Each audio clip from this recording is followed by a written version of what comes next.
What's up, family? Welcome back to Jared Tries Trading, episode 38. It's 1:31 p.m., 30 minutes after the close, March 7th. Happy Monday. Hope you guys kept it green. Today, my stats are all right, but I know I didn't trade well. Let's see. Basically, the main thing was I wasn't patient enough because the great trades made themselves apparent throughout the day. And for some reason, I'm addicted to going long. It's just more comfortable to me. And, the market's changing. And the shorts that I did take today, if I just, walked away and held them the same way that I'm more comfortable holding longs and letting them ride, and, the pops or the pullbacks is just noise, I would have made a killing today. I made some good picks to the short side, but it's just harder for me to hold them for a longer period of time. I don't know what it is, just because maybe all the candles are red, or I'm just not used to it. But it's something that I'm going to work on and will work on. And I'm pretty confident that if I can get to the feeling of how I am when I'm going long for when I'm going short, we'll have a good foundation. So we'll get into it. 66%, and I feel like today was one of those get slapped around kind of days. I need to warm up for the week. I was in a really good mood this morning. Started out with a really good trade, ran some errands at 5 in the morning. And I think that excitement to get into the market again kind of got to me too, kind of messed me up. I need to just be even keel and, just stay focused and patient.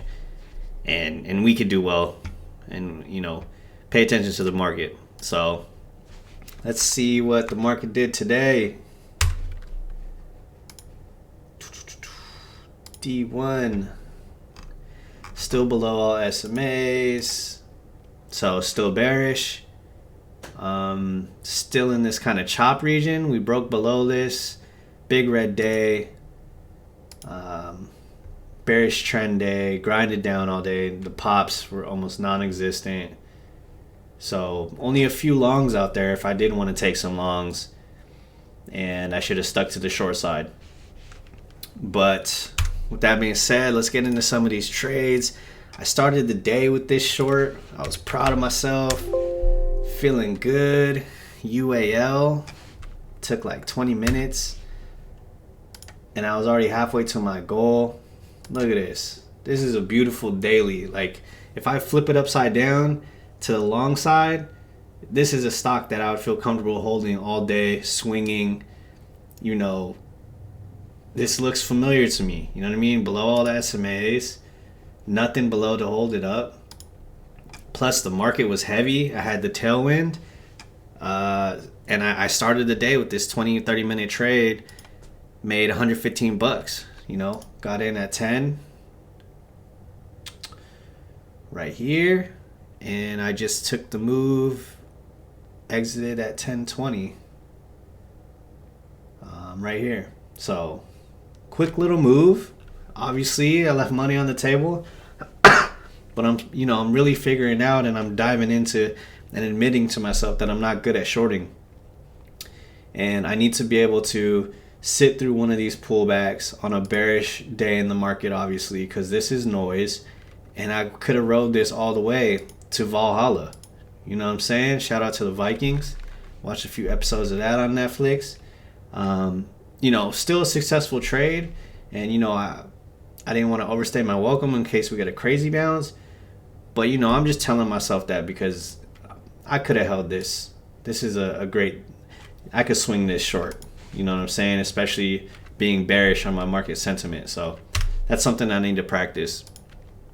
And we'll get into some of my mistakes today in a bit, but my stock picks were good. I just did not let them play out. Sbux, Another beautiful, bearish daily chart, break of this horizontal support under all SMAs, and I took a tiny base hit on it. I was scared. I was in it for 15 minutes, got in at 11:34 right here, and got out at 11:42. Why am I getting out? Was there something in the market that I saw that told me to get out? I think it's just something about all these red candles going down, and I'm scared of a big green candle. It feels different than when I'm going long. So I just need to do it more often, I think, and realize that the market's changing. I need more experience in this kind of environment. So, and we're going to get it. We're going to get our chance to learn. And if we don't learn, we're going to lose money. So that was Sbux. That was a little base hit. Dow was a good one. Airline, just like UAL. Broke through horizontal support. Big selling, gap down a couple days ago. And I was in this trade for about 45 minutes. I gave this one more room. 121. But then eventually I started running out of buying power. So I got in right here, sat through the noise, started pulling back more, and I got out at 213, like right before it really started to get going. Like, I didn't have no reason to exit. I don't know if I just didn't trust my market sentiment, or like I said, I'm just waiting to go long, pretty much. And I'll take these tiny base hits on going short and wait for my long setup. But if we're gonna keep getting these bearish days, I need to practice taking as much as I can out of these bearish moves. So that was UAL, Sbux, Dow. I did take one to the long side, which was SO. This was the utility sector. Really good move right here. The D1 was nice. I was playing this break of this downward sloping trend line. Also broke to the SMA yesterday or Friday. So I was comfortable going along with this. I could have swung this if the market was in a better position, to be swinging. But I took a quick $20 on this, just tiny base hit. And then by the time I took this trade, I knew I was messing up taking so many longs. So I was doubting myself in this trade as well. So I just took the $20. So a lot of fear today because I wasn't trading well. And then, on a bearish day, you have to make sure that the stock's actually weak and not just, stacking reds because the market's so heavy, which is what I kind of did with Bynd. I cut this trade because it wasn't really that weak. The market's down, so the stock's down. Market bounces, stock bounces. You know what I mean? I wanted to put up red bars while market's up, so I exited. So I guess I'm kind of happy. That was a good exit. Shouldn't have got into it in the first place, but can't do nothing about that. Then I took Neo. How's the daily on this one? It's all right. I took it on alert. The break of the low of this February 24th candle, which is bearish to me. There's nothing below. But it was bouncing a lot. It was just basically going with the market. And there were better shorts out there that I could take. But again, I was pretty much out of buying power because I pushed all my money into the pot on longs. And don't ask me why. It's a mistake, a little inexperience showing, and I know it. I know I didn't trade well today, so I'm not going to get too down on myself, though. So let's talk about the longs that I did take, that I'm swinging. CLF, basic materials sector. I like the daily. It was above all SMAs, broke this horizontal resistance. This candle was a lot more full. Obviously, the selling pressure, stocks are going to give in to the market, man. So still put up a green day on the daily. So there's still some strength there. but it's just not really the time that I want to be swinging, and I know that. So, but I'm down like 50% on it already, and I'm gonna lean on the daily on this one, and I'll take my lumps if I have to. So we'll see what happens with the market. Took KHC.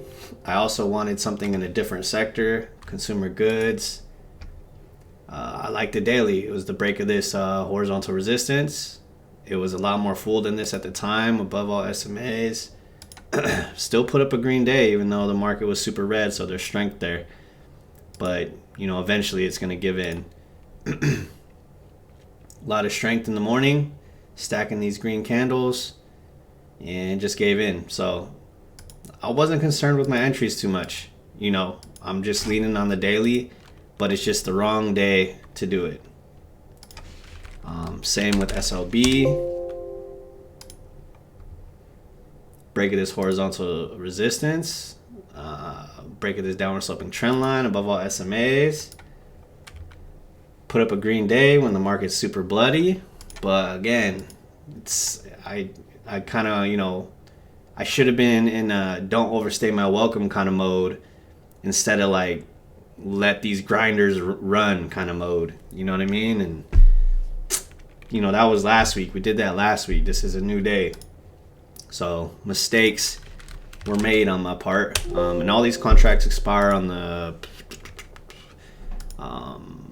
next week, I believe. 11th or 18th? They expire the 18th. So a little bit of time, depending on, if we get a couple green candles on SPY, I think we'll be back because these stocks are strong. But the market's just too heavy. NOV, I bought shares of this one instead so I can hold this one. I loved the daily at the time. Above all SMAs, this candle was huge. Blue skies, basic material sector. I loved all these green candles. I actually got in right before this candle, and this was full, and I was like, yep, I found the gem. I found the winner. And then after I got in, boom, boom, boom, boom, boom, selling came in and eventually gave in. I added a couple times along the way, like around here. I thought it was confirming again, and then just drifted off. So the issue was just I took my eye off the market, man. It's not the time to be going long. So no excuses. We got to get better at it, better at shorting. We know what to look for in the stock. We just have to run through it in my head, like just how it is on a long trade. Flip it upside down. Ignore the noise. Lean on the daily. And then there was JD. So I'm swinging this one. At least I have one short overnight. I like this one a lot. Broke this horizontal support. Stacking red days. It's a Chinese stock. Pete's been talking about China a lot. And has been drifting down all day. I got in at 11:57. So somewhere over here. Not really a quick mover. I don't know if it was this pop that kind of messed up the value, but I'm up like I think $30 right now, and I was in it all day. So there was a few other shorts I had on the list, like Win, Starbucks. Obviously, I could have held all day. I had good stock picks. I just did not execute today, and that's cool. Considering if you really want to count it, this is month 3. You know what I mean? And you're not going to play it perfect all the time. The fact that I came out green, I think is showing a little bit of growth at least. And I just need to not be exposing myself to longs when I'm bearish on the market. So we'll see what happens. If I have to pay for those, I will. But if we could finagle it a little bit and somehow, break even or even come out on top with my longs and then still close JD in profit as well to the short side, I'm going to be feeling on cloud 9. But who knows what we're going to get? I don't think anybody knows what we're going to get. You know what I mean? Like, people were saying over here, oh no, like, we're screwed. And then look at that. Obviously, it's a different time from back here, But over here, oh no, we haven't stayed below the SMA 200 this long. Still made a pop. Then we were, bullish and then came back down. So definitely bearish, but I'm not going to overreact and, get too mad at myself right now because, for all we know, we could have another one of these. We might gap down, push all the way back up. But if we start stacking some reds here, then I'm going to have to take my lumps and close my longs out. You know what I mean? But if we consolidate around here, the basic match sector's been strong. I hope the money's not leaving. I think at least I picked strong stocks. So we're just going to have to wait and see. I'm not going to sit here and cry about it. Just got to come in and play better. I'm a big Warriors fan. I'm a big 49ers fan. I'm a big sports fan. And Tom Brady loses sometimes, you know what I mean? And I'm definitely not Tom Brady at trading. I'm more like, I'm not going to say Dak Prescott because he's trash. I'm like Jimmy G, man. I be throwing picks. So we'll see what happens. Appreciate you guys for watching. 66% on the day. $82 in the green, which is better than minus 1,000 on days that I used to get slapped around on. So we'll see what we could do. I'm not peeing in my pants yet. You know what I mean? But yeah, thank you guys for watching. Hope you guys kept it green. I'll be back tomorrow with another video. See ya.